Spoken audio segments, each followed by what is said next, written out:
Welcome, Raina, to the Wholesome Crypto podcast. Thank you so much for joining me today. We have Raina here, the CXO of Gilded Finance, and I know you've have a tremendous startup going on right now, and so much that you're living life in the crypto industry. And I know you have an amazing story to share, and I can't wait to learn all about it.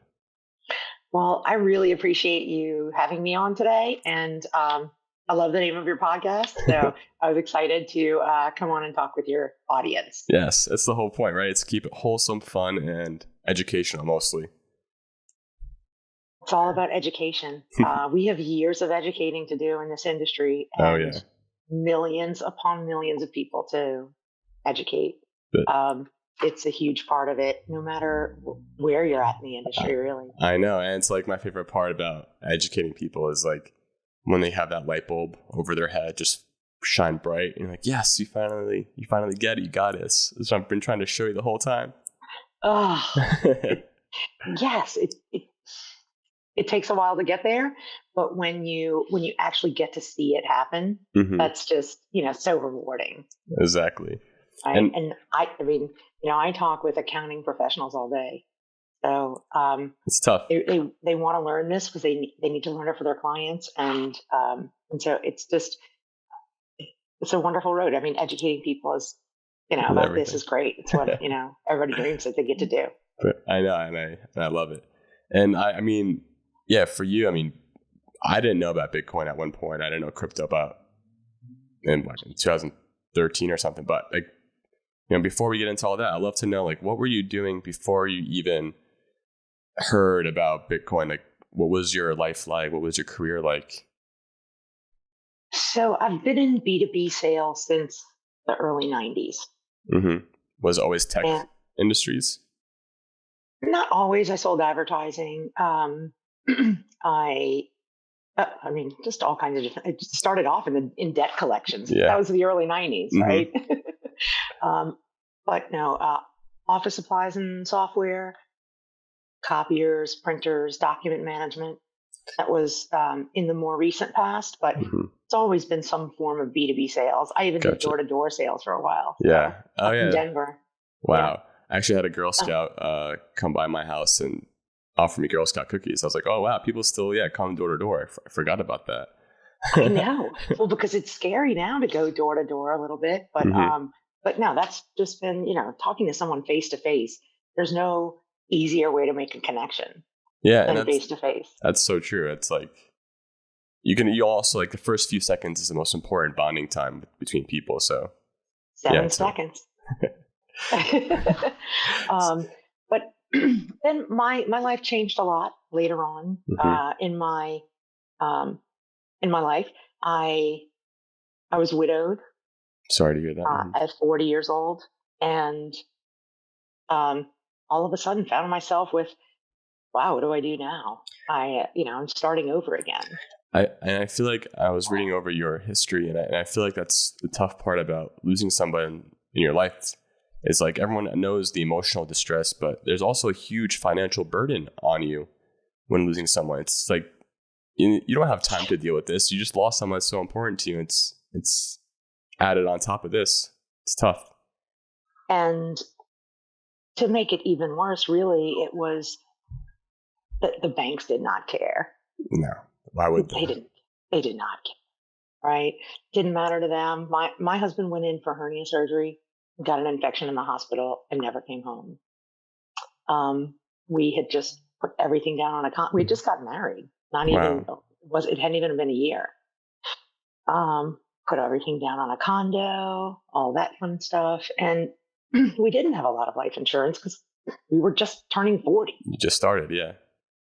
And so, the bank did not care. And so I did what luckily I was able to do, which was just pack up everything. And I moved back home with my father, who was also a widower. Wow. And we kind of took care of each other. I'm glad you had family to help you out with that one. That's when they need them the most, right? Yes, and not everyone has that, and I was really lucky in that respect. So, that was 2013. Wow. Oh, 2013. It's semi-recent, not too long Right. ago. And in that time, like it's almost 10 years ago. Wow. Yeah. And then about, in early 2016, I was with some girlfriends of mine hanging out at a bar. Perfect. I was not singing karaoke, You but I what? was there because she was singing karaoke. You gotta try it. My It's friend. fun. It's fun. I did. Good. And I have. But it was just kind of a girls' night, Yeah. and my friend loves to sing, so she was up there.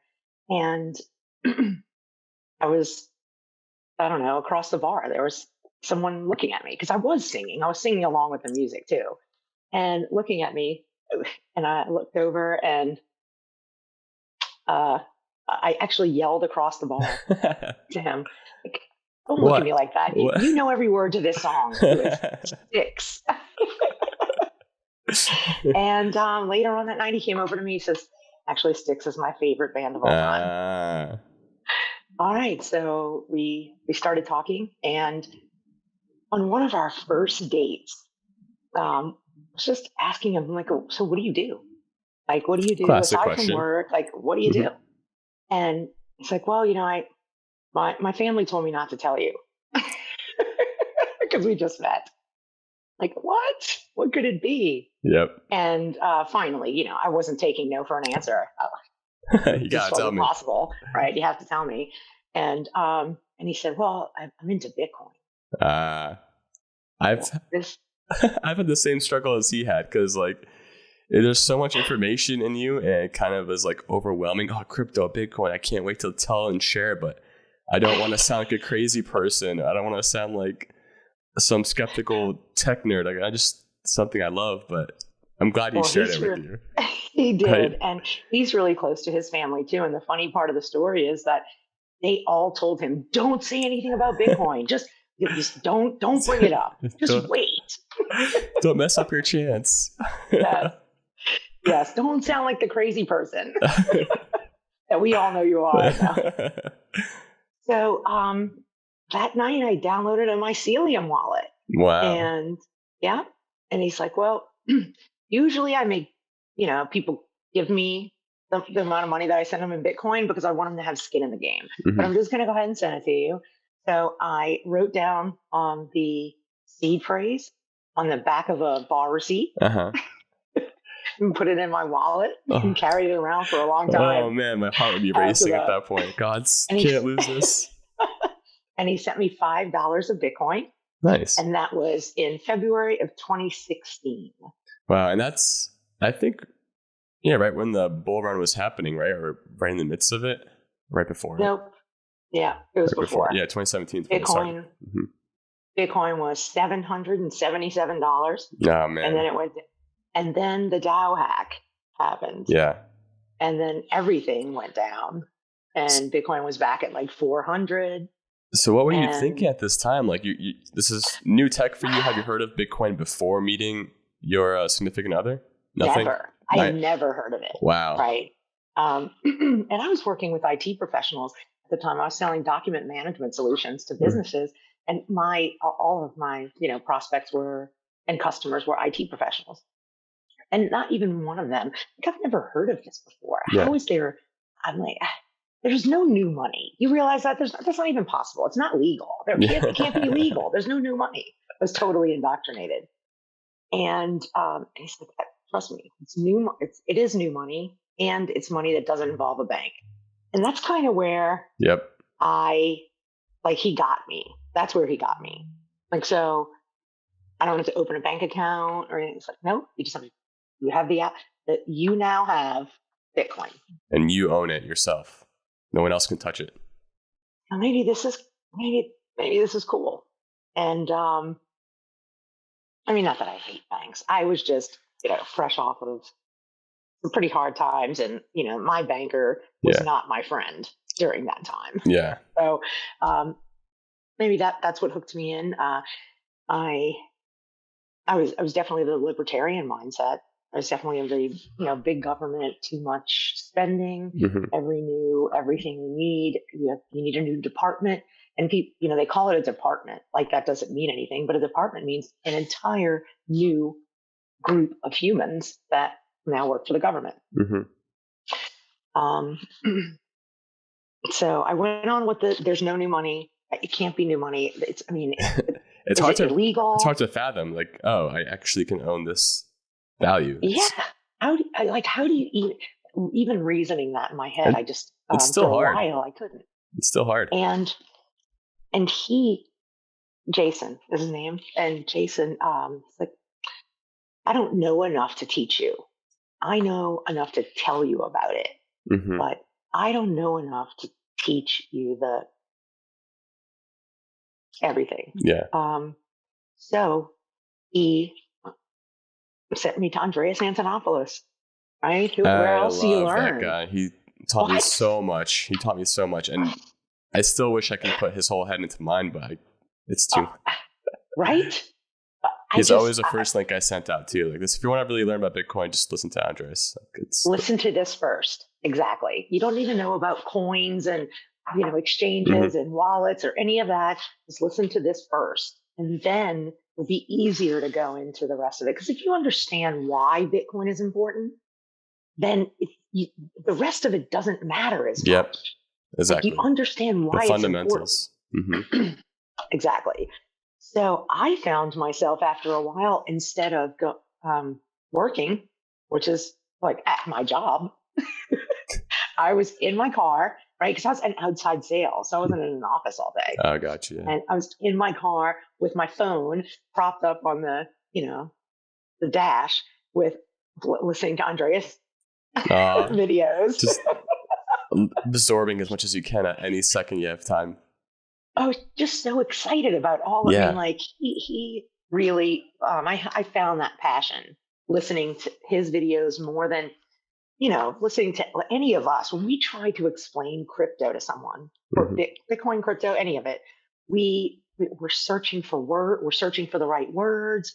We're searching for the right order of things too. The term, we're trying to use terms that this person might know because they don't know any crypto terms, right? Crypto, it's its own new vocabulary. And Andreas doesn't have that problem. He just knows the words. He just knows how to explain this. He understands the technology so well that he can explain it to anyone. I even gave my dad, who's 77 years old, right? But Jason and I talk about Bitcoin and crypto all the time, and my dad's curious. And so I got him the Andreas's books, the Internet of Money series for him to read, because he's just barely using a touch a smartphone. But they're like, that's the thing about it. It's technology, but there's a concept behind it of why it exists. That you don't need technology to understand. It's just that's one of the hard things for me, is now I feel like people come into this only going toward the money or the assets and things like that. And I want them to understand why it's important. Yep. You can't make someone learn that, though. I think for me, like when I first got into crypto too, like my mind went to straight, how much money can I make with this? Like it's going up, it's going down. I got to be able to trade on the highs and sell on the lows. Like, I don't know what I'm doing, but like, I'm just trying to make money as much as I can. And after being burned, doing bad trades, tuition. Exactly. It's tuition. I learned the hard way. And I was like, I'm pretty sure I had someone try to teach me, or like YouTube videos try to educate me. I just didn't listen.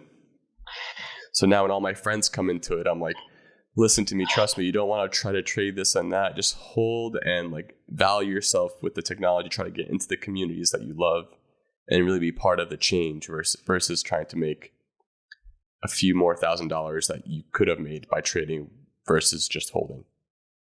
I mean, I tell everyone, if someone wants to know how terrible trading can be, come talk to me and my team, right? We started Gilded because we were all horrible traders. And on top of that, we saw the business potential for crypto. And that's kind of, that's where we all came together. So but we were all terrible traders. So how did the idea of Gilded Finance start? You just learned about Bitcoin. Now you're heavily, spending your time learning about it, investing into it financially and emotionally and mentally, just all in. Where does your path to working full-time crypto start? How did that happen? So, as I started going down the path and listening to Andreas videos and all that, I wanted to talk to someone else about it too. Yeah. Right. So Jason's focus was strictly on trading. As a matter of fact, he's a full-time trader still today. So some people got it. I just don't. that was me. I don't get it. And then the whole pricing the assets in Bitcoin, like he doesn't look at the US dollar value of his portfolio. He looks at his entire portfolio in the Bitcoin value. I just, that completely, like the whole top of my head just. That's the key factor. That's when I know that person is a higher level understanding of Bitcoin and cryptocurrency, when they see the denominations in a crypto. That's like where it really matters. The dollar does not, or the fiat does not matter anymore. No. That's awesome. He trades for more Bitcoin. Mm-hmm. So I wanted to talk to other people about it because I had a lot of business interests and things like that. I was, I've been doing business networking since, I don't know, forever. And he found the meetups. So he actually acquired his first Bitcoin going to a Bitcoin meetup, and he stayed after and talked to the guy who ran the meetup. Mm-hmm. And it's like, I really came here today because I wanted to learn, but I want to buy my first Bitcoin. And Bitcoin was $215 at the time. Good times. And he bought his first Bitcoin. That was about a year before meeting me. Well, we went to the same meetup. So that was in Baton Rouge when everything, we live in New Orleans. Mm-hmm. And there was nothing here. So they had a Baton Rouge Bitcoin meetup. And then soon after, they started having a couple here. One of them was just for Bitcoiners, really. And it was great conversation. They did a lot of exercises so you could learn, because, people who are just into Bitcoin, the education is the most important thing to them. So I learned a lot at those meetups. I learned about wallets and, private keys and public keys and that kind of thing. So that was just a really great education. I'm like, well, but how's it being used? How can we use this? And so we started going to the New Orleans Ethereum meetup. And actually the first meetup Jason went to, he was the only one there. It was just him and two men, Danny Ryan, who actually is now an Ethereum core developer. Wow. Good for him. And then my CTO, Ken. They were the co-founders of the meetup. Jason was the first one to go, and it was just, he walked in, he's like, all right, just explain this to me like I'm 5. Can you do that? Ethereum? Because I'm interested and I have some Ethereum. I can't access it. I don't know how to get to it, but I have it, and just explain this to me like I'm 5. And they did, right? That's awesome. They sat there with him. We're in our late 40s. And, they were in their 20s at the time. And they sat there, patiently explained it to him. And he's like, we're going back to this meetup. You'll like this meetup. So it started off at 1, and then there were 5 of us. And then there were 50 of us overnight, because it was 2017 and everything went crazy. We were at the Houdat Cafe on Elysian, right outside of the French Quarter, a little tiny cafe outside of the French Quarter. We had to move to a bigger location. Yep. The whole world was going crazy, right? So it's 2017. We get through 2017 into 2018. And everyone disappeared. Magic, right? Yep. A quick there were probably 20 of us left that were still going on a regular basis. And out of that 20, 5 of us started Gilded. Wow. And that's the thing, like, when at a bull run, everyone's in it again because they heard on the news how much money someone made off a trade and how much you could have made if you bought Bitcoin at this date. They're forgetting like this industry isn't an overnight industry. It's the people who really succeed in crypto are the people who stay during the bear market, people who stay trying to continue to develop while everyone's quiet, while the whole media is quiet. That's when the real development happens. And then what looks like overnight is actually 5 years in the making. Yes. The when moon and when Lambo, those they come up while the price is going up, and then they disappear and you just never see them again until the price goes up again. Yep. And once the prices drop and everything starts to go, downhill, right? And all of the speculators kind of fall to the wayside and they stop showing up. That was when the people who were really into figuring out what we can do with it, they really started to come together, because you could talk about more than just price action, right? Nobody wanted to talk about the price action then. Yeah. It wasn't about the price. It was going down too fast. Mm-hmm. It was not about the price. So I had told Ken several times, I want to work in this industry, but I can't leave my job to just go work for anyone, right? I've been in B2B sales forever. I don't write code. I don't, I'm not a social media marketing manager. I'm in B2B sales. Yep. So he kept telling me, hold off, Raina, it's coming. And 190 introduced me to Gil. And that's kind of when my mind just felt free for a second, or like opened up. It felt like, okay, this is what I've been waiting for. Yeah. Opportunities here. They put a laptop in front of me and there was this, they opened up the software and it just create an invoice, send it to anyone. It doesn't matter. Just send it to an email address, create an invoice and tell us what you think. It was the first thing that I ever used in crypto that was easy to use. I didn't need help. I had still, for a long time, Jason sat next to me. If I wanted to buy crypto or if I wanted to, I don't really sell crypto. I just collect it, really. Yep. If I wanted to buy crypto, I had him sit right next to me. I'm like, okay, is this it? It's nerve-wracking. It's nerve-wracking. Yep. I would read all the addresses. I would read them backwards just to make sure I didn't miss any numbers or letters. And when I used this invoice, which was our beta product that we went to market with, it was easy to use. And I was so excited. Well, it was built on Ethereum. And the first question I asked them was like, does this work for Bitcoin? What'd they say? Like, no, not yet. No. Still beta, hold on. Still, right. It was just the very first iteration. Mm-hmm. So they needed beta testers. And, Ken had remembered that I asked him several times about business opportunities in the space. Mm-hmm. And said, we need at least 25 beta testers. Gotcha. I'm like, well, if I can't get to 25 beta testers, I shouldn't be in sales. Well, you don't have a product. One or the other. Yep. So let's go. I'm ready. Yes. Entrepreneurship mindset right there. You're like, I'm going to get it done. I love it. You got to do it. So I got them 250, I think. Wow. You said just 25. Hold on. And they said, well, can you join the team? No, I asked several. I'm like, here you go. I have a spreadsheet. Here they are. They're ready. Whenever you are, let's let them have it. Yes. And yeah, they were happy to do that. And so they asked me to join the team.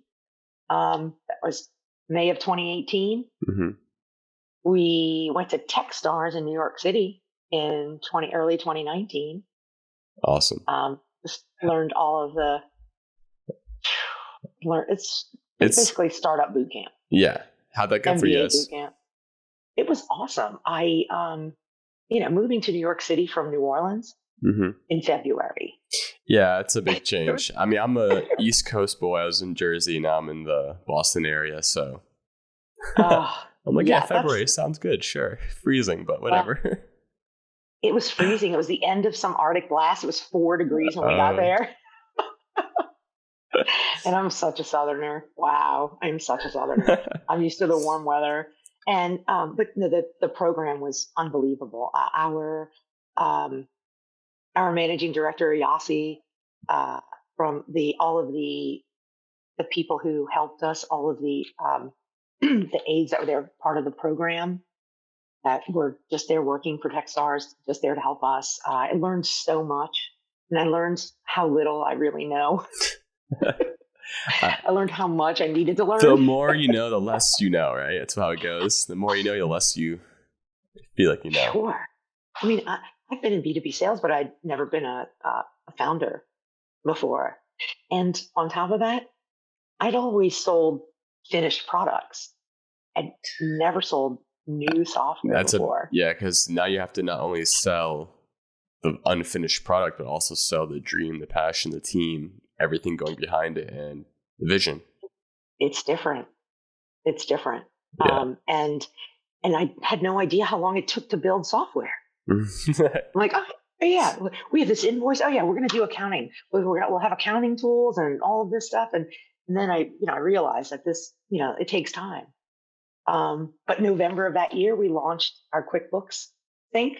Oh, nice. The first one that existed. Everyone told us we were crazy. No one was ever going to use crypto in a business. Right. Do I still look crazy now? I say that every day. Like, are we still crazy? No, we're not crazy.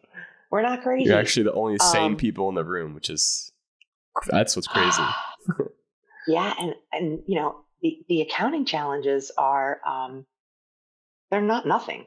No, it's always a big problem in a lot of B2B or a lot of businesses in general, just managing that properly. Well, sure. And the thing about us is we bet early on that people would come on chain. And that didn't happen for a long time. I mean, for a long time, everyone was just on exchanges. Well, that's not crypto, right? No, that's just a crypto bank. Using the blockchain that's the technology. Yeah. So we bet on that technology in 2018, and it didn't come to fruition until almost 2021.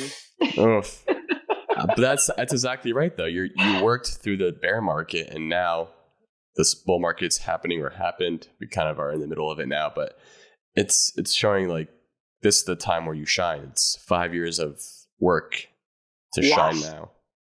And we were in the trenches, right? So many times we were 3 months to zero.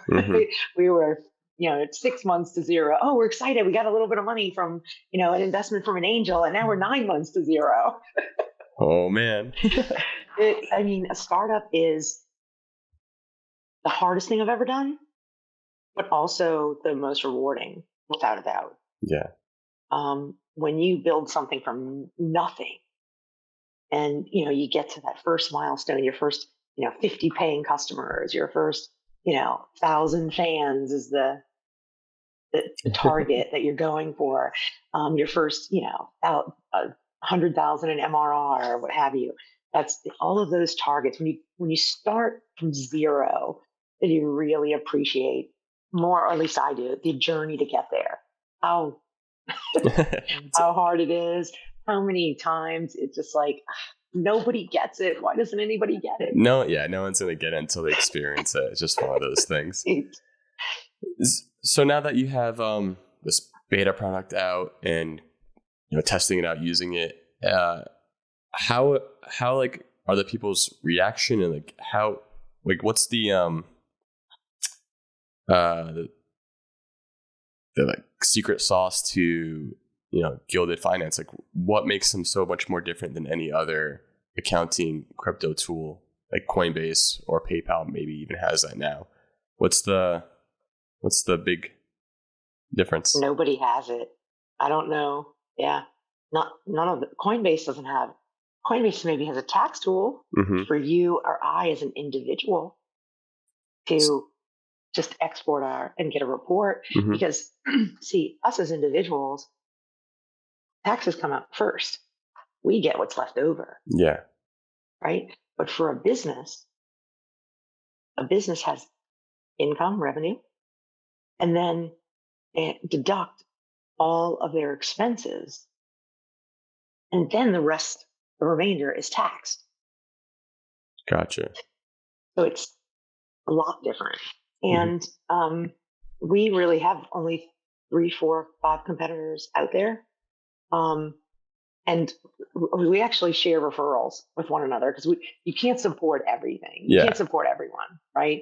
So, I have a competitor. It's a trader, someone who's a trader that may have have an LLC. So they are a business technically. But they come to me and they're on, 15 different exchanges. I have a competitor that's better at that than we are. Gotcha. We are it's fair. It's crypto too, right?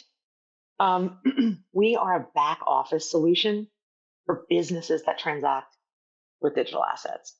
So if you are, for instance, CoinMarketCap is one of our customers. They sell advertising and they sell, they have API calls and things like that.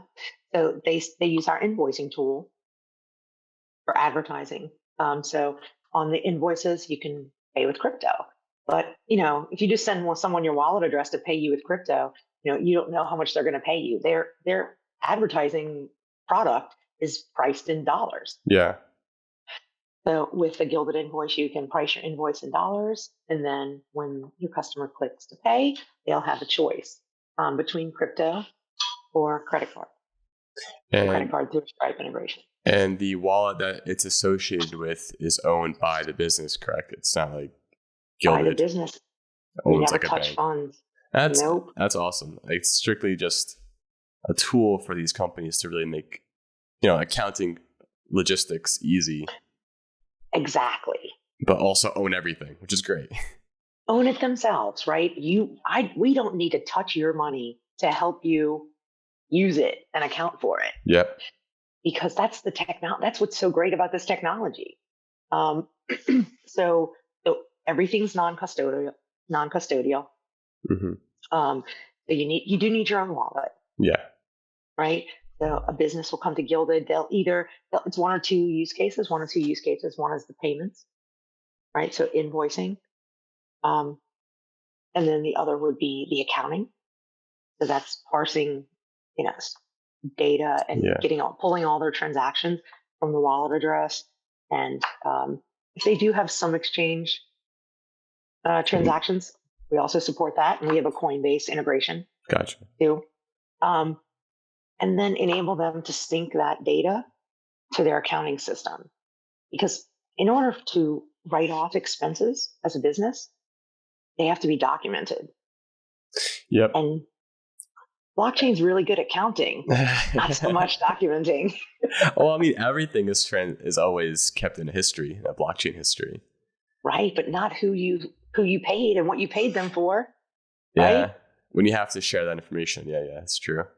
And a business needs that information in order to conduct business, get a P&L, right? A profit and loss statement, even to pay their taxes, because they have to prove that these were truly business expenses, right? And not you didn't just send your crypto to other wallets that you own. That's the thing. Like this industry is so big. There's so many different use cases that I can't. I love learning about this because it's for me I didn't know this was needed in the market. I didn't know this was an industry that was sought after in the crypto industry. So it's amazing learning that you have this service to offer other businesses and what it can do and how much you're growing with it. It's really cool to learn about it. It has been great. And you asked a question earlier that maybe I missed, but what customers get when they come to what I hear when they come to us is relief that something exists to help them. That's where you have a good product. When people are imagine tracking all of your wallet transactions on a spreadsheet, and everything that you spend, you have to document that on the spreadsheet. You have to share this. The spreadsheet has to be shareable and then your accounting professional needs it, and You need a lot of things that the blockchain doesn't give, but what the blockchain does give is a verification layer, right? People say that the blockchain is an accounting layer, but it's really not. It's an accountability layer. Mm. Right? It's proof. It's the proof that the transaction occurred. Yeah. And anyone can see it. And the coins that you support are just like some stable coins, I'm guessing, and of course, anything on the Ethereum network, or technically you could, right? But that's what we support. Ethereum. We support Ethereum and Bitcoin natively. Nice. We're just adding support for Polygon, Binance Smart Chain, and Palm. Ooh, Palm. The other NFT. Okay. NFTs. That's what NFTs did for us. NFTs really, the explosion of NFTs have been great for us because it brought people on chain. Coinbase can't hold your NFTs. Not yet, but they're trying to release that soon. They are trying to, but I guess really the point being that you're spending funds on chain. You're right now, the majority of NFTs, it's an on-chain asset. I mean, what is it without the blockchain? It's just a JPEG. Yeah, that's the biggest argument that's going on nowadays. It's just the JPEG, but there is a whole on-chain aspect to it that you were speaking about. Yeah. Yes, I mean, I spoke to we're launching a new product called NFT Ops. So it's a revenue operations solution for platforms and marketplaces, so that they can give their buyers and sellers accounting reports or tax reports, or they could give their brand partners financial revenue reports, right? Royalty reports. So in the course of this right now, we're signing up. People are actually getting in line for this. We have 4 companies we're going to market with, and then we just have a line of people that are next in line. That's so exciting. It is exciting. Well, I was talking to one of our customers. As a matter of fact, I was at NFT NYC, and we were talking. It was so great. We were talking, and his NFTs, theirs is a B2B play to begin with. So their NFTs unlock a whole slew of different things. The story that really I understood the most was their first launch was a movie premiere in LA. And everyone who bought a ticket got an NFT. And the NFT unlocked all the behind the scenes footage from the movie. That's cool. What? Is that super cool? That's like a fun use case of NFTs. Thank you. That's what people forget. There's a lot of cool use cases for NFTs. It's not just the JPEGs. So that's like the fun part. Oh my gosh. There's so much fun. There's so many fun parts too. An NFT is a mini computer. And they can be programmed to do things just because you hold them in your wallet. Right? They can unlock things in Web3 that you can't get to without that NFT in your wallet. That's the mechanism that unlocks whatever it is that you want. Exactly. And there's so much being built, and there's so many use cases for it that are way beyond JPEGs and memes. Right? That's just the start. It's sad the media what gets everybody in. It's sad the media just keeps showing like CryptoPunks and Bored Apes and Lazy Lions. I mean, I don't care about this stuff. This is all useless. It's pretty, I mean, for me, it's like a useless JPEG. I understand there's a community behind it, which is beautiful and nice. But the media just advertises how much that JPEG is worth. And I'm like, that's not the real use case. That's not the real importance of NFT. But what am I going to say when there's mainstream attention's good, I guess? When does the media get anything right? Yeah, good question. What do they get right? The media said the internet would never replace the newspaper. Yeah. The internet was nothing. It was a joke back in the day, huh? It was only for pornographers. And I mean, it was just ridiculous, the things that they said. Why? Because it's different. The media says everything that's different is automatically bad. That's how they mentioned Bitcoin too, just for criminals on the Silk Road market. I'm like, I mean, everyone, that doesn't doesn't make sense. Like anyone can go use the dollars for buying drugs. So is the dollar a bad thing too? It's because it's easier. It doesn't. It's so poorly thought out in a weak argument. This is and I will give this response to you and all your listeners. This is my standard response for that ridiculous statement that is abundant in the media. Cars were only for bank robbers, right? The internet was only for porn. Crypto is only for criminals. Well, the fact of the matter is, if criminals don't use your technology first, it's not any good. It's not a technology. Right? It's not good because criminals are going to be the first people to take advantage of something new that the police, the government doesn't know about. That's true. They're the first users. They're the beta testers for good technology. Use cell phones. They had them right away in their vehicles. They had beepers. I'm sure they... Oh, the beepers. Beepers were definitely... If you had a beeper early on, you were a drug dealer. Without a doubt. It's like, no. No. That's just crazy. But, we've still come a long way because brand new technology was only for kings, queens, and royal families back in the, early... even before the United States existed. Us, peasants, if you weren't part of royalty, you didn't get to use anything new, right? Yeah. The printing press, it was almost 600 years from the time it was invented to the time real people got to use it. Yeah. Yeah, that really puts things in perspective of how technology is so,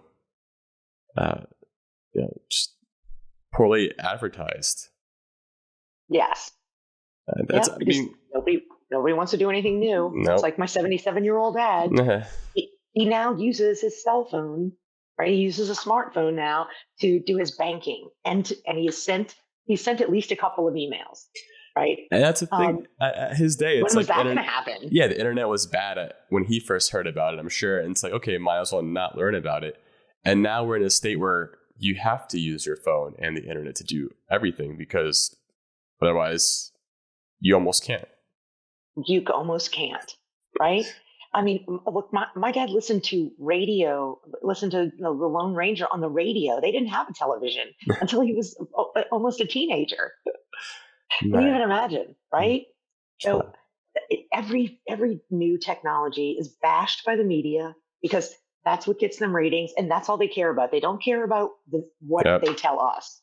They only care about how many clicks and how many likes and how many new viewers, right? We all know that already. So the thing about today, as opposed to when I was growing up, there was 3 channels, NBC, CBS, and ABC in the US. Right now, you can choose what media you want to follow. You can't watch enough media. It's just too much on there. Right, and don't watch that stuff. No. It's bad for your brain. I think that's where ADD comes from, is from the media. Oh yeah, you flip through so many channels, you can't keep enough attention on one. Right, it's horrible. So I choose who I listen to. I don't watch, local. Yeah. I watch very little local news, but if it's local, then I do that every now and then. It's depressing. It's difficult. At least it's real though. At least it's real, right? And then I choose who I want to listen to, what programs I want to listen to, watch, with Bloomberg Technologies. I can pick. I don't have to listen to the same people over and over, just barking out the same crap all the time. So now that you're in this industry for a while, you've seen ups and downs, different sides of information. One of my favorite questions to ask is what is your crypto pet peeves? I have so many of them. Everyone says that too. I knew this question was going to come. No, it needs to be easier for people to use. It needs to be more user-friendly. And when you're building new technology, new solutions, just getting it to work. That's your goal, is getting it to work. But we need to have better goals. Mm-hmm. if we want to bring on more and more people, the user experience has to improve. And I have no doubt that it will. Yeah, but that's for what sure. I liked about Gilded. And that's the thing. Like sometimes the first mover to make something easy to use can take all the benefits. I remember when Coinbase first came out, it was like exciting for me because before it was just such really weird, sketchy exchanges to connect your bank account to. Like, I don't want to do that. But Coinbase made it safe, fun, and easy. Now they're a giant company that's worth, I don't know how many billions, but it's lots of billions. it's like become almost like the way of not using crypto. Before it was like the best way to get into crypto. Now it's kind of like the way of like, maybe you shouldn't use Coinbase because of fees, or shouldn't use Coinbase because we don't trust the CEO or something. But I still think I think they've done a great service to the industry. I mean, thank you for connecting our fiat for Bitcoin, because I need to move it somehow and I can't find local people or trust local people sometimes. I need to use a legitimate service that protects me for me to be able to own my crypto, unlike Robinhood right now or PayPal, where you still have to have it on their exchange where you can't actually take it out, which is kind of like not the purpose of crypto. So anti-crypto, right? Yeah. So with every new person I talk to, the very first thing I tell them is to go and sign up for a Coinbase account, because you know why? They come to me and they want to buy a coin. Mm-hmm. Okay, so get some skin. Get some skin in the game, right? Yeah. The safest place to send someone is Coinbase. I mean, look, yeah, they charge high fees because they built software that's easy to use, super simple to use, right? And I mean, especially now compared to when I first got on Coinbase in 2016, wow, I mean, it's a totally different platform. Mm-hmm. But you know what else they do that other places don't, is they have those educational videos. So get some skin in the game, go, buy whatever. But I'm going to tell you that I buy Bitcoin and Ethereum, and that's it. So I'm just going to give you that advice. You do whatever you want. There's a gazillion coins on there. Yeah. But I buy Bitcoin and Ethereum. It's the safest. Safest too. I don't get financial advice. I don't get financial advice. Not financial advice, not trading advice. But don't use your Facebook email to sign up for a Coinbase account. Mm-hmm. Right? I mean, like those kind of things. That's what I take my time with them. You want to buy crypto because you want to get some skin in the game. Maybe that'll motivate you to learn more after. And Coinbase has a great way for you to do that, because they have these little bite-sized videos that are noob friendly. Yep. And so I don't have that kind of thing with Coinbase, because that's what, when I want lower fees, I just put a Coinbase Pro. Yeah, that's what. And buy there. And when a friend of mine comes to me and they're ready, right? They've done their own research, and they're like, "But Raina, the fees are really high," and I keep hearing that they're lower other places. I'm like, "Yeah, they are. Coinbase Pro. Let's go there first. And let's maybe get you a MetaMask wallet, depending on how much you've learned." Yeah, and that's exactly it. It's like a slow progression of learning. It's just, I mean, like right now I'm like learning how to play the guitar, and it's like the older I get, like the more I forget how, I guess, painful learning is. It's an exhausting process. And as a kid, I was like gun ho and everything. I'll just bury myself into whatever I'm learning. Time was not an issue. I didn't care about anything else other than learning. Now I'm like, learning is exhausting, but it's still rewarding. It just takes me a little bit more of a second to realize that it's worth going through. And that's what I tell everyone. I'm like, it's hard. I'm not going to lie to you. Yeah. It's hard. It's hard to learn, especially when you're first starting, because everything that you think about money, if you really learn this, it will change. Mm-hmm. And that takes time. So if you're interested, I have a lot to give you, but I'm not giving you that stuff, because I don't know that you really want to learn. So if you really want to learn, go here, do this. Also go to WholesomeCrypto.com, people. You know what? I'm going to look. Okay. So I have a pinned tweet that has an entire list of educational perfect thing and great podcasts. because if they actually take the initiative to sign up and watch the videos on Coinbase and they come back to me, that's when I'm sending them second. I love it. The white paper's on there. Andreas is there. And a ton of other stuff, like cool, like transaction tracker thing that, shows little kids getting into a bus, and the one side's Ethereum and the other side's Bitcoin. It does help. All the visuals help. And for me, right now I spend every day educating accounting professionals on crypto. Mm-hmm. Right. So I get to do the hand holding, and it's relief that they see. And they're not coming to me because they want to buy crypto. This is a completely opposite. They own a business that they may have operated or may just work for and have been there for a long time. And now their customers are coming to them and saying, well, I have these crypto transactions. What do I do with them? And, accounting professionals are not accustomed to not knowing. Yeah. And they don't like not knowing. They have to, and they're told to figure it out. Yeah, they have to figure it out, and they want to figure it out. They're motivated to. And so when they get to me, they're relieved because I, take them by the hand and help them understand. And I share with them, things that pertain to their industry. And some of them are actually interested in crypto after that. Yeah. Yeah. Right? It's a whole new world opened up. A whole new world opened up. Some of them stick to just the accounting part. I just want to learn this. I want to learn how you get these transactions into QuickBooks or Xero. That's what they want to learn. And I'm perfectly fine with that too. But then there are some who are, oh, this is pretty incredible. Yeah, it's a ledger. You're an accountant. Bitcoin, the blockchain is a ledger that is public, open to everyone, that is instantly verifiable by anyone on the planet. They already know it all. There we go. And like, oh, wow. Why? Well, I just didn't think of it that way. Why not? Why not? Just read a little bit about it. It's the greatest thing ever.